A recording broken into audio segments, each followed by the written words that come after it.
Good morning, everyone.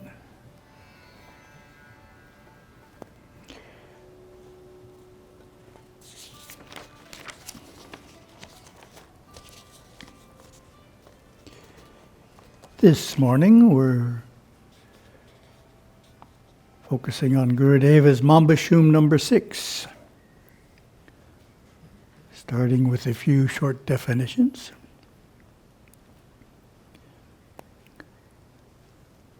Shum BC is feeling the actinic energy within the spine. Karayana is the current pink in color that flows downward, ending on the left side of the body. Vumche Udi is the current blue in color that flows upward, ending on the right side of the body. Then we have Gurudeva's commentary on the 6 mambashum. You have read much in Saivite Hindu philosophy about the purified intellect, the intellect devoid of negative samskaras, energy channels within the brain which lead awareness into a multitude of diversions. The portrait Vumche Udi names the purified intellect free-flowing, sub-superconscious, sub-second world, 4th dimension of the mind. The purified intellect is a result of sadhana well performed and should come easily to you. Karayana is the name of the purified flow of emotion, unselfish giving, unattached love and caring for others.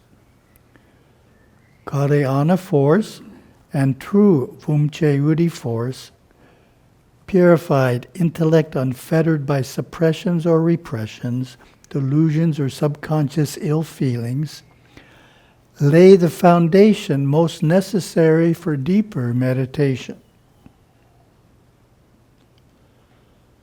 You will notice that Karayana rests alone within this mambashum, whereas Vumche Udi is attached to Shum BC.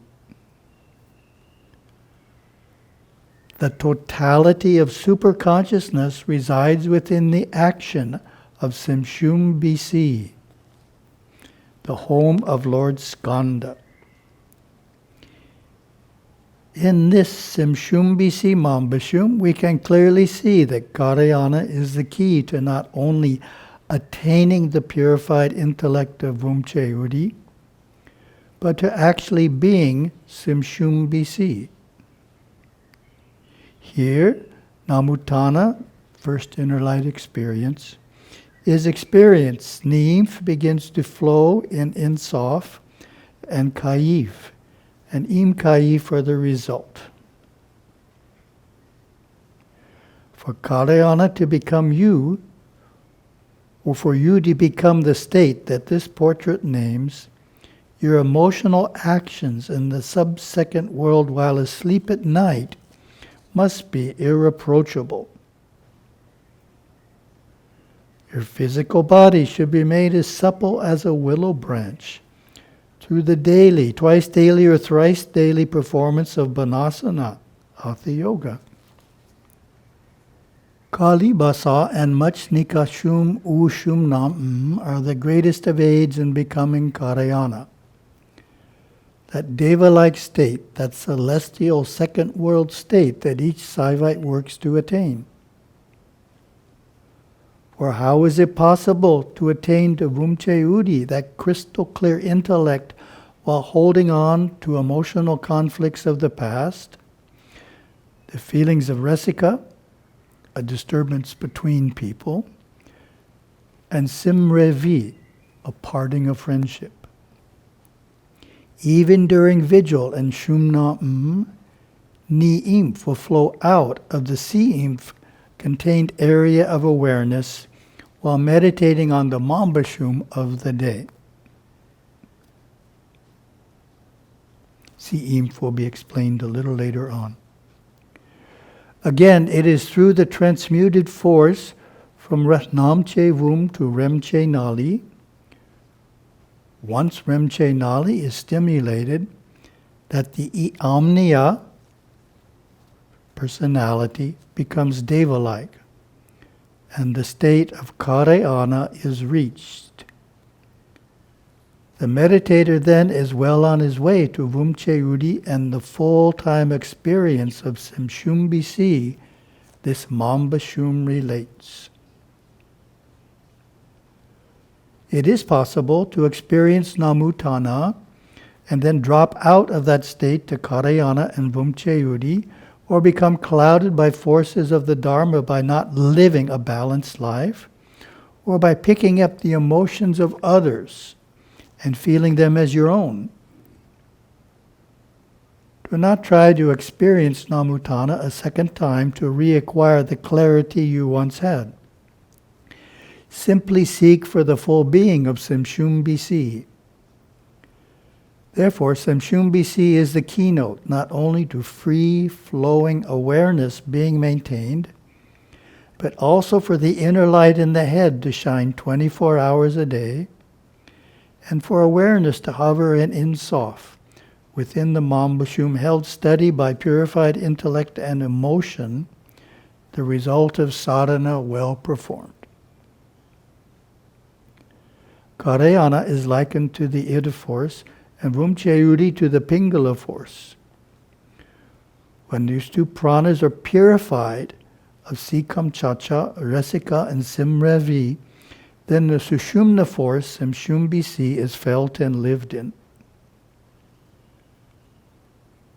Namutana is the first awakening of the Kundalini force, Ausisiyum, which, when lifted into Kamakada Isare Kamshuma Linga, the Sarasvara chakra, Im Kaif, the self, is experienced, and after the experienced, realized. It is the type of experience that only after it has occurred does one realize it did occur. Such is the experience of the self. Let me comment on that. That's an interesting idea. The example I use to illustrate is if two people are standing next to a pond of water and they're playing a game of skipping rocks. So one has his back to the water and is far enough away that he can't hear if the rock is thrown or not. The other one either throws the rock or doesn't throw the rock. So then the person who wasn't looking turns around. How does he know if the rock was thrown? If there's ripples on the water, right? If there's no ripples on the water, the rock wasn't thrown. So by what happened afterwards, you can determine if something happened or not. So if the rock is thrown, there'll be ripples. If the rock is not thrown, there won't be any ripples. So that's the idea. I'll read it again with that in mind. It is a type of experience that only after it has occurred does one realize it did occur. Such is the experience of self. Let us now look at the collage Si-Inf, which stands alone from the steps of the meditation. Si-Inf represents the purified state of emotion and intellect when awareness is lodged in a mambashum, only flowing in the prescribed areas. Ni-Inf is in a Si-Inf condition. So it's restricted to a certain area, certain mental area, Si-Inf. Si-Inf is a powerful mental state to be in. There is a certain feeling at times of being pressured or burdened or restricted. When this feeling occurs, you then know that you have moved from a Niyaf-Sam state, restriction without a sense of being burdened, to the Si-Inf state, restriction with a sense of being burdened. This feeling of restricted awareness results from impure emotion and intellect.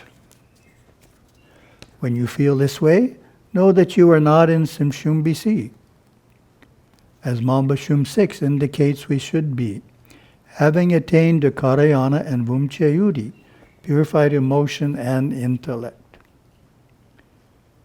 Shum BC, Kaif, Im Kaif is the path we are on, as indicated in this mambashum.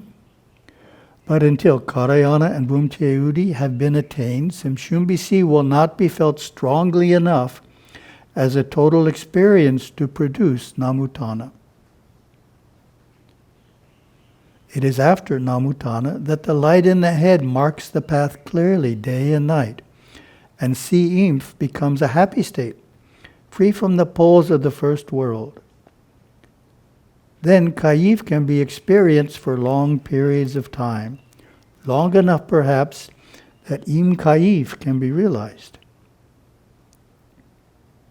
Continue your meditation for the next half hour in the Si-Imf that this mambashum outlines, remembering as much as you can of what you have been reading about.